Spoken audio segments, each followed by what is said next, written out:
وہاں تو رسول کا ذکر اللہ کے ذکر سے جدا نہیں ہوتا. اس کے بعد کیسے ممکن ہے کہ جب ہم کوئی اپنی طرف سے التجا کریں اور رسول کا ذکر ساتھ کرنے لگیں تو آپ ہمیں یہ آیت سنائیں کہ خبردار اللہ کے ساتھ کسی اور کو مت پکارو. وہ اللہ نے جن کے لیے کہا ہے انہیں تم چھوڑ آئے ہو. وہ اور تھے جنہیں چھڑوایا گیا. فلا تدعوا مع اللہ احد، وہ یہ نہیں ہے. یہ تو ہر وقت اللہ کی معیت میں رہتے ہیں. جہاں اللہ ہے یہ وہاں ہے. وہ غیر ہیں، غیر سے دامن چھڑوایا گیا. وسیلہ کو تو ساتھ رکھتا ہے. اسی کلمہ میں وسیلے کو ساتھ رکھ کے سمجھایا کہ دیکھو کبھی وسیلے کے ذکر کو شرک نہ سمجھنا. کلمہ ہی یہی پڑھایا کہ اللہ اور اس کا وسیلہ. اب جو انسان یہ کلمہ پڑھ کے وسیلے کے ذکر کو شرک سمجھتا ہے اسے چاہیے سب سے پہلے کلمہ کو چھوڑ دے.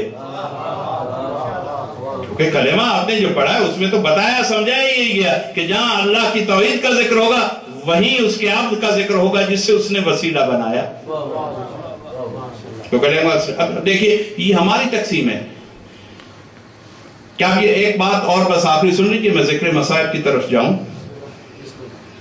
کہ یہ پہلی 1-2 مجلسیں ایسی تھی کہ مجھے بہت کچھ باریکیوں سے بیان کرنا پڑا. اب جو میرا مستقل مجمع رہے گا بہت سی چیزیں مجھے دوبارہ دہرانا نہیں پڑیں گی، میں آگے آسانی سے بڑھ سکوں گا. اب جہاں ہم نے سمجھا کہ ایک محمد رسول اللہ کیا ہے، کلمہ رسالت. علی ولی اللہ کلمہ ولایت و امامت. الگ الگ نام اینٹیٹیز کے. اور لا الہ الا اللہ کیا ہے، کلمہ توحید. مگر کلمہ طیبہ طیب اس وقت تک نہیں کہلاتا جب تک توحید کے ساتھ رسالت و امامت نہ آ جائے. باریکیاں ہیں روز ہمارے سامنے کی باتیں، لیکن اگر غور کریں تو ہمیں یہیں سے دین مل جاتا ہے. ہمیں بہت زیادہ دقیق مضامین میں جانے کی ضرورت نہیں. کلمہ ہی کافی ہے مومن کرنے کے لیے. اس کے سٹرکچر پہ غور کیجیے، اس کی ترکیب پہ غور کیجیے. اور بس یہ کیا اللہ نے چاہا کہ مجھے لا الہ الا اللہ پڑھ کے میرا اقرار کرو. پیغمبر کو حکم ملا، پیغمبر نے ہمیں پڑھا دیا. پھر کسی ذہن میں یہ کہ محمد رسول اللہ، کیا یہ پیغمبر نے چاہا کہ مجھے محمد رسول اللہ کہو؟ یا علی ولی اللہ، یہ کیا علی کی خواہش تھی؟ اور کیا 2 بھائیوں کی خواہش تھی کہ ایک بھائی کو ولی بنا کے غدیر میں بازو دکھا دے؟ اللہ نے تو کہا کہ میرا دین مکمل ہی نہیں ہوتا. بھئی دین کے لیے کہ رضیت لکم الاسلام دینا، یہ اسلام آج تک رضی اللہ تعالیٰ عنہ نہیں بنا تھا جب تک علی کی ولایت کا اعلان نہ ہوا. تو جو اسلام علی کی ولایت کے بغیر رضی اللہ تعالیٰ عنہ کی سند وہاں آیت میں حاصل نہیں کرتا، اس اسلام کا کوئی مسلمان علی سے دور جا کے یہ کلمہ اپنے نام پہ لکھوا کیسے سکتا ہے رضی اللہ تعالیٰ عنہ. رضیت لکم، وہ تو کہہ رہا ہے کہ آج اسلام رضی اللہ ہوا تو مسلمان علی کے بغیر ہو گیا. تو اسلام کے پلے کچھ نہیں رہتا اگر علی نکل جائے. یہ کامل ہوا علی کی ولایت سے. تو حضور علی نے نہیں چاہا کہ مجھے ولی کہو، نبی نے نہیں چاہا کہ مجھے رسول کہو. چاہا کس نے؟ اللہ نے. تو توحید کیا ہے؟ لوگوں نے صرف ذات کے اقرار کو توحید سمجھا. اللہ نے کہا نہیں، ذات تو شیطان بھی مانتا ہے. اور یہ نہیں کہ ماضی میں مانتا تھا اس وقت بھی بلا لیجیے اللہ کو اللہ ہی مانتا ہے. شیطان نے ابھی تک اللہ کا انکار نہیں کیا. وعزتی و جلالی کہہ کے نکلا تھا. یہ جب نکل گیا رجیم بن کے اس وقت بھی اللہ کی عزت کی قسم کھا کے نکلا. اللہ کی عزت کا بھی قائل ہے، اللہ کی قدرت کا بھی قائل ہے. مہلت بھی اسی سے لے کر پھر رہا ہے. ہاں مگر کوئی یہ نہ سمجھے کہ توحید صرف ذات ماننے سے پوری ہو جاتی ہے. ذات تو وہ آج بھی مان رہا ہے۔ شیطان کس دن شیطان بنا؟ جب ذات کو مانتا تھا بات کا انکار کر دیا۔ تو اللہ کی توحید کیا چاہتی ہے کہ صرف میری ذات نہ مانو، ذات تو منوائی اس لیے کہ اصل میں باتیں منوانی تھی، اس لیے بات منوانے سے پہلے عقلی طور پہ پہلی چیز تھی کہ ذات مان لو۔ ذات مانو گے، ایک ذات ہے تو پھر اس کی بات سنو گے۔ اب سب سے بڑا کم وقت وہ ہے کہ جو ذات کا کلمہ پڑھتا ہے اس کی بات کا احترام نہیں کرتا، چاہے وہ کسی نہج کا انسان ہے۔ معصوم کے لیے بھی جو ان کی ذات جانتا ہے، ان کی ذات کو مانتا ہے، دیواروں پہ نام لکھ دیتا ہے، کبھی یہ نہیں سوچا کہ علی نے کہا کیا ہے، حسین نے مجھ سے چاہا کیا ہے، پیغمبر نے مجھ سے چاہا کیا ہے۔ تو صرف نام یاد کرنے سے وہ موالی نہیں ہو جاتا، صاحب ولایت نہیں ہو جاتا، صرف نعرہ حیدری لگانے سے صاحب ولایت نہیں ہو جاتا، جب تک اپنی ذات پر اس ذات کی بات کو نافذ نہ کرے۔ دیکھیے اس میں کوئی کسی کو شک ہونا ہی نہیں چاہیے، بڑی لاجیکل بات ہے کہ تسلیم کرنے کا انداز کیا ہے کہ ذات کو بھی مانو، بات کو بھی مانو۔ اب توحید ذاتی تو یہ ہے کہ لا الہ الا اللہ پڑھ لو۔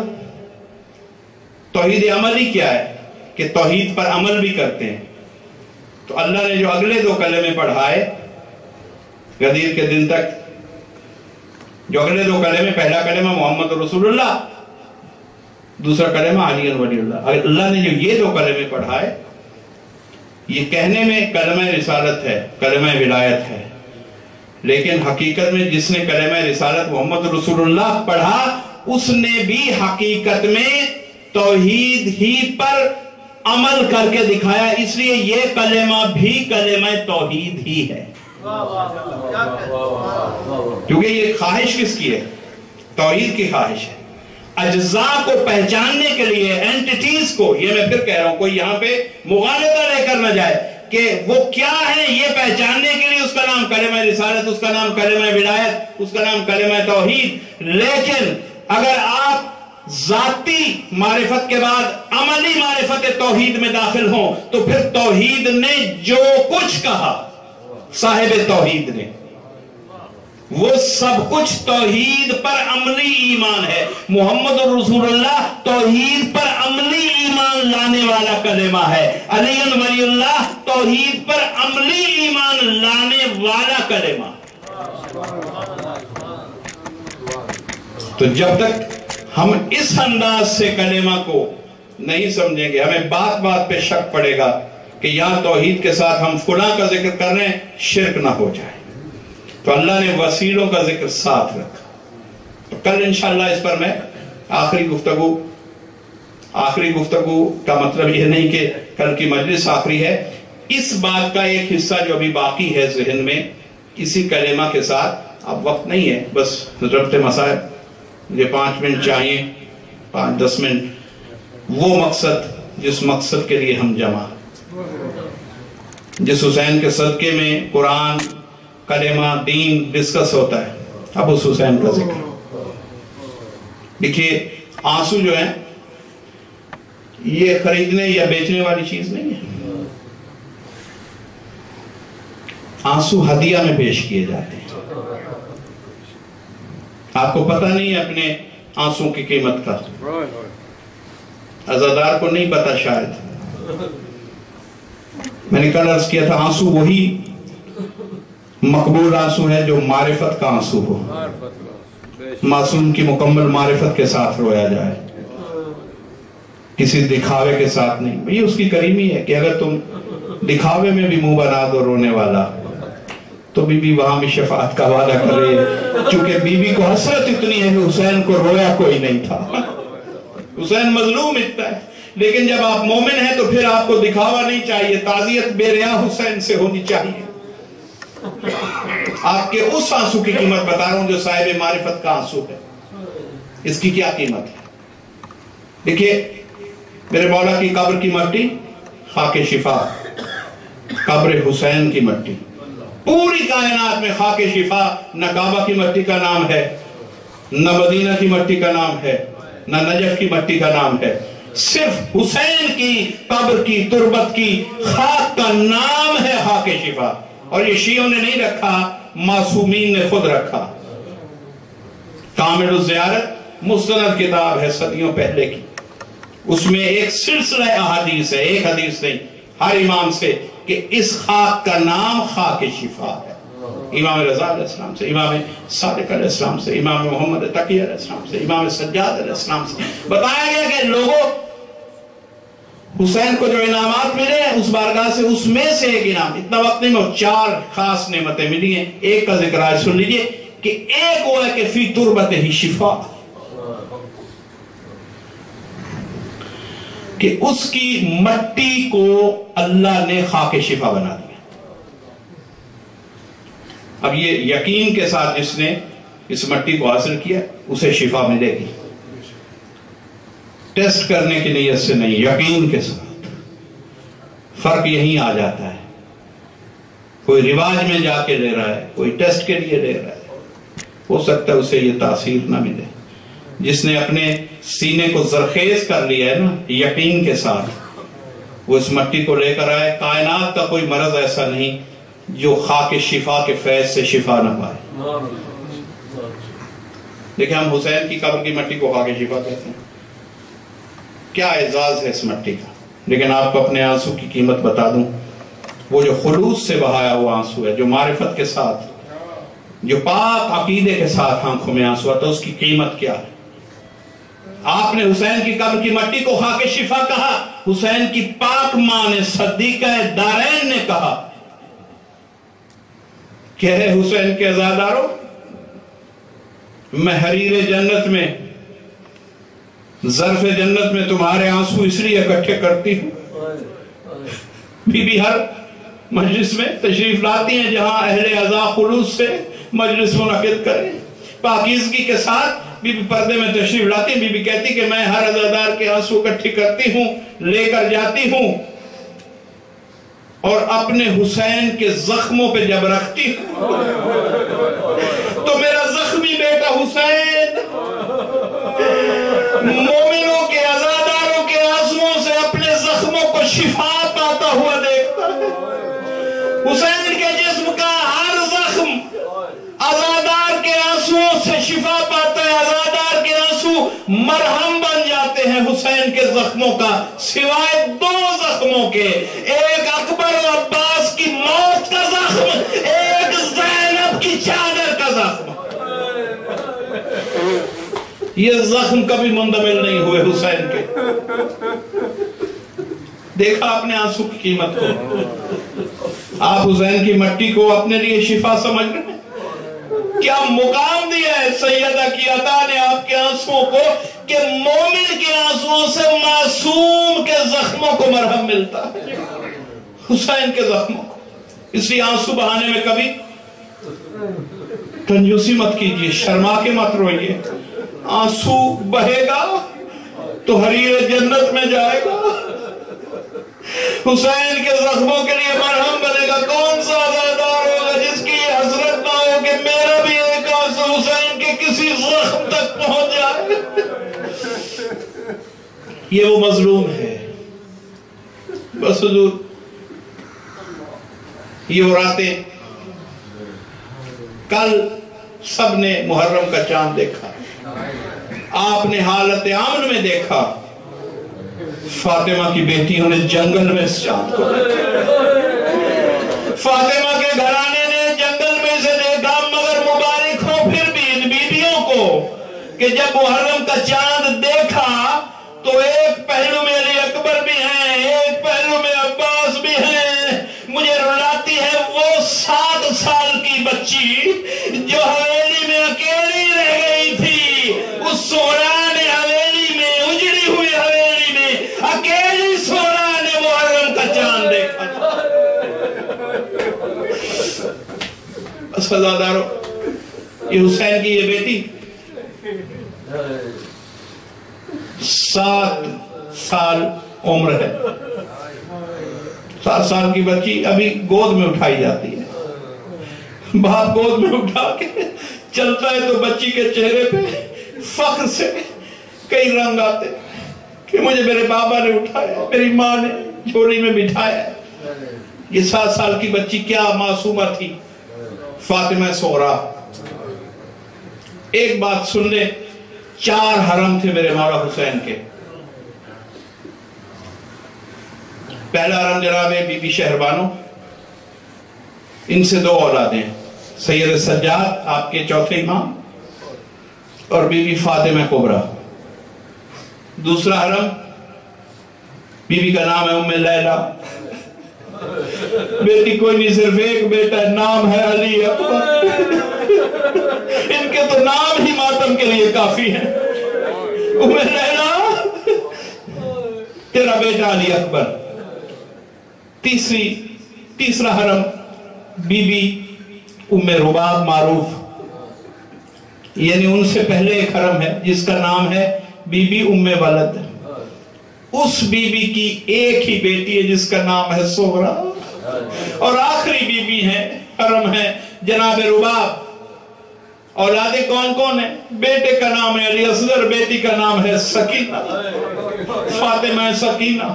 حسین کی ہر بیٹی کا نام فاطمہ ہے، پہچان کے لیے لقب ہے، کوئی سغرا ہے، کوئی کبریٰ ہے، کوئی سکینہ ہے۔ حسین کے ہر بیٹے کا نام علی ہے، پہچان کے لیے نام مختلف ہے، کوئی سید ساجدین سجاد ہے، کوئی اکبر ہے، کوئی اصغر۔ اس گھرانے میں آتے ہی علی ہے، آتی ہی فاطمہ ہے۔ یہ 7 سال کی فاطمہ،